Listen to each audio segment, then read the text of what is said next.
Episode 3 of Pastor That Faints in Church. The assistant pastor saw my lifeless body in the church office toilet, but he closed the door and went back into the church to dance. He was praising God that I am dead and he will now become the next pastor. He even went to dance with my wife. Gosh. The angel tapped me, so I took my attention away from the assistant pastor. The angel led me to the media room. We just purchased musical equipment worth $1 million. Physically, the equipment were new, but from my spiritual state, I could see rotten blood on the equipment. The equipments were stained with blood. I looked at the angel confused. A small screen popped out, right by my side, and I saw the day I announced to the church that we planned to buy new equipments. We posted the church account number on all our social media platforms. On the little screen, I could see one fraudster who just duped an old woman of her pension. He was happy to be successful. He saw our account details online and he transferred funds into our account. As soon as that money entered our account, it stained all our funds. I saw another member. She was supposed to send funds for the hospital bills of her parents, but because I challenged my members to sow their last money first to the church before anyone else. Her parents died 3 days after she transferred money to the church in defiance to the nudging of the Holy Spirit to do otherwise. As soon as the money dropped into our account, it stained our funds with blood of her about to die parents. The voice asked me, "Did you come to me to ask for new equipments?" "No, Lord," I replied. The voice asked, "Did you ask me before you became a cooperate beggar, posting your accounts for everyone?"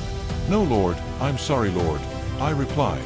"What is written in the book of Galatians, chapter 5, verse 9? I replied, "A little yeast works through the whole batch of dough." The voice said, "What do you understand by that verse, Jude?" I replied, "My Lord, just one corrupted donation can corrupt the whole church purse." The voice replied, "I have rejected all the equipment you purchased. They do not bring me sweet sounds because the blood of the dead and the hurt of that woman cries to me whenever you use these equipments." While I was still thinking about this, the angel tapped me and I found myself back in the church. A sister was crying as the music was playing. The angel asked me, "Is she crying because of the power of God in this place or for the love of music?"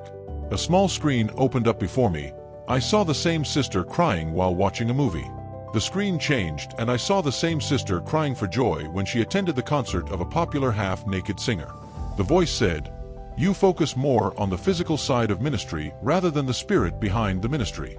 Your worshipers are now used to the superficial worship. They respond not to my spirit and my presence, but they respond to the spirit of the music." I was lifted from the sister to the altar where the music minister was blasting in tongues. The angel asked me, "What should happen when people speak in tongues?" I told him, "I don't know." A small screen opened and I saw the disciples of Jesus in the upper room. I saw them praying and cloves of fire dropping on each of them, and as they opened their mouth to pray in tongue, huge fire fell out of their mouth. The screen changed. I saw a young girl of 14 years. She received the Holy Spirit and started speaking in tongues. Huge fire fell out of her mouth. The screen disappeared and I looked at the music minister currently speaking in tongues. It sounded so good to the human ears, but I can't find any fire coming from his mouth. I was lifted from the altar to the midst of the instrumentalists. They were skillfully playing, but most of them had stains on their hands and black smoke coming out of their instruments.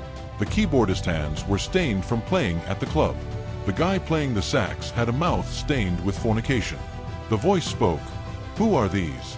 I replied, "They are very skillful players. We actually pay them to lift up our praises through instruments." The voice said, "What is written in the book of Matthew 29 verses 19? I replied, "Go and make disciples of all nations, baptizing them in the name of the Father and of the Son and of the Holy Spirit." The voice replied, "Are these disciples?" "No, my Lord," I replied.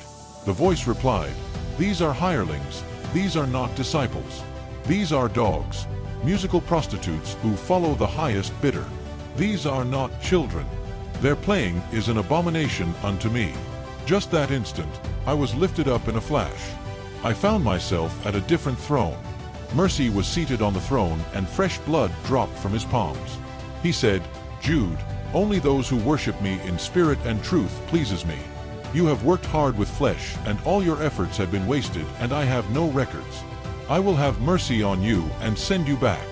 You have copied others in ministry rather than follow my leading. I lead through the narrow way. Only a few can follow me. I hereby open your spiritual eyes and spiritual ears.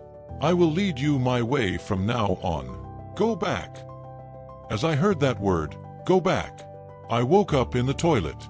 I heard the noise coming from the auditorium. I knew the whole program was just a noise. I knew God wasn't backing us up.